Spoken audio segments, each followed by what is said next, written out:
7 menu sahur meal prep, sahur tenang, ibadah aman sebelum lanjut. Pastikan Mom semua klik tombol subscribe, share, dan like dulu ya, agar channel ini bisa lebih berkembang, bermanfaat buat lebih banyak teman-teman yang lain. Terima kasih, dan yuk lanjut deh. Halo Mom semua, semoga semuanya sehat selalu ya.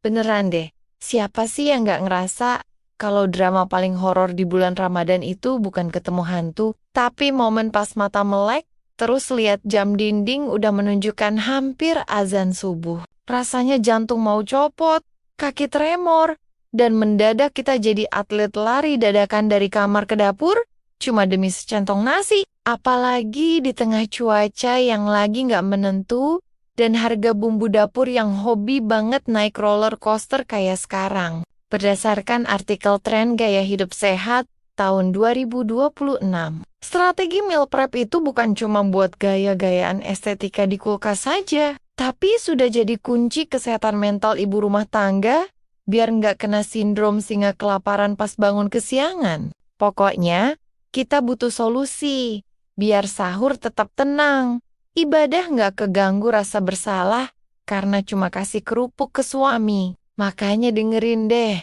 curhatan aku soal 7 menu ajaib yang bakal menyelamatkan martabat kita sebagai menteri dapur selama sepekan ke depan. Menu pertama yang wajib ada di stok kulkas Bunda adalah ayam ungkep lengkuas yang tinggal goreng. Karena jujur saja ya Bun, bumbu kuning itu adalah kunci harga diri bangsa dapur kita kalau lagi darurat. Bayangkan, Bunda cuma perlu waktu 5 menit buat goreng atau masukkan ke air fryer. Sementara aroma rempahnya sudah bisa bikin tetangga sebelah bangun tanpa perlu dengerin toa masjid, plus proteinnya bikin kenyang awet sampai maghrib. Lanjut ke menu kedua yang gak kalah sakti, yaitu stok rolade daging atau tahu homemade yang sudah dikukus rapi. Jadi pas sahur Bunda tinggal potong-potong dan panggang sebentar di teflon. Ini penyelamat banget kalau anak-anak lagi susah makan. Daripada kita ngomel pagi-pagi yang malah bikin pahala puasa bocor sebelum mulai,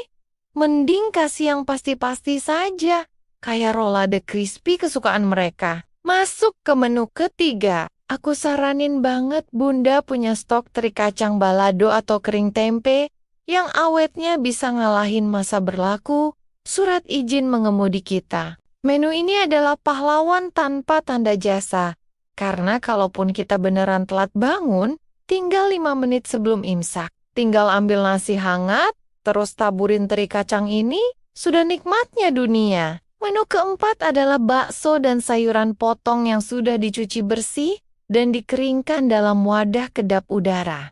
Biar kalau mau bikin capcay atau sup, tinggal cemplung-cemplung saja. Ini logis banget. Bun, karena bagian paling lama dari memasak itu kan sesi potong-potong drama yang butuh ketelitian. Jadi kalau sudah dipotong dari hari Minggu, waktu masak kita bisa dipangkas sampai 70%. Jangan lupakan menu kelima yaitu filet ikan bumbu. Marinasi yang kalau digoreng itu rasanya berasa lagi makan di restoran. Padahal cuma di meja makan yang berantakan karena tugas sekolah anak.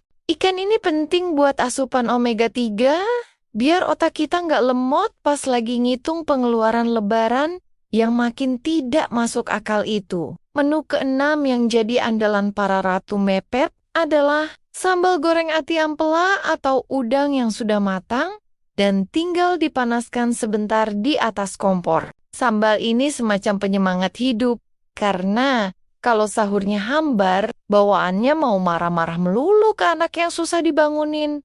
Padahal kita sendiri juga masih ngantuk berat. Terakhir menu ketujuh yang sangat krusial adalah aneka frozen food sehat buatan sendiri seperti nugget ayam sayur yang teksturnya masih kasar, biar kerasa dagingnya bukan cuma tepung doang. Ini adalah strategi pertahanan terakhir kalau gas LPG tiba-tiba habis di saat yang paling tidak bersahabat. Misalnya 10 menit sebelum imsak. Atau kalau Bunda lagi mager tingkat dewa, karena semalam habis tadarus panjang banget sampai mata tinggal 5 watt, atau ya kita jujur aja, Mungkin diam-diam habis maraton drama Korea cuma 1 episode yang tahu jadi 5 episode. Di momen genting seperti ini, dapur bukan lagi tempat eksperimen menu ribet, tapi berubah jadi posko penyelamatan darurat keluarga. Prinsipnya simple, yang penting sahur tetap ada, perut tetap keisi, energi tetap aman buat puasa seharian,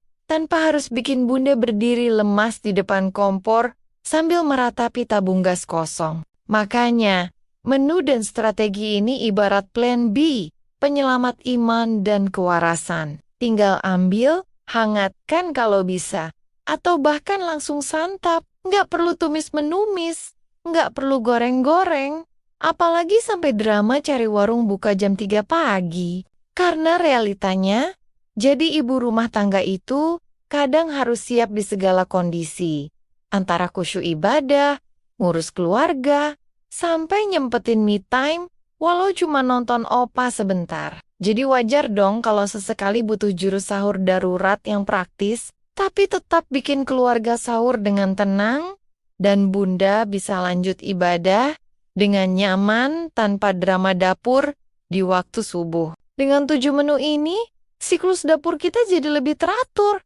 Nggak ada lagi adegan daster nyangkut di pintu lemari es karena panik, dan kita bisa punya waktu lebih buat beneran duduk, tenang, sambil zikir nunggu subuh. Kita itu ibu-ibu hebat, tapi kita bukan robot yang baterainya nggak pernah habis. Jadi nggak usah merasa berdosa kalau nggak masak fresh tiap subuh selama gizinya tetap terjaga. Kesimpulannya bun, sahur itu harusnya jadi momen hangat buat mengumpulkan tenaga untuk ibadah, bukan malah jadi ring tinju antara rasa kantuk dan kewajiban dapur yang melelahkan. Aku kadang suka ketawa sendiri kalau ingat dulu sering merasa gagal jadi ibu kalau nggak masak menu mewah setiap pagi. Padahal yang paling penting itu kan keikhlasan dan kesehatan kita sendiri. Mari kita sedikit refleksi. Ramadan itu datang buat memperkuat iman, bukan buat memperbanyak cucian piring yang numpuk sampai ke langit gara-gara masak terlalu heboh. Ayo kita mulai persiapan dengan lebih cerdas. Optimis kalau puasa tahun ini bakal lebih bermakna karena emosi kita lebih stabil berkat stok makanan yang sudah aman terkendali. Semangat ya para pejuang dapur kesayangan aku. Pokoknya kita harus tetap cantik dan waras demi keluarga. Jadi, yuk mulai belanja dan siapkan wadah-wadah kedap udara bunda sekarang juga. Terima kasih mom semua sudah menemani dan mendengarkan ceritaku sampai akhir. Sampai ketemu lagi di video-video berikutnya. Jangan lupa share video ini ke teman-teman ya.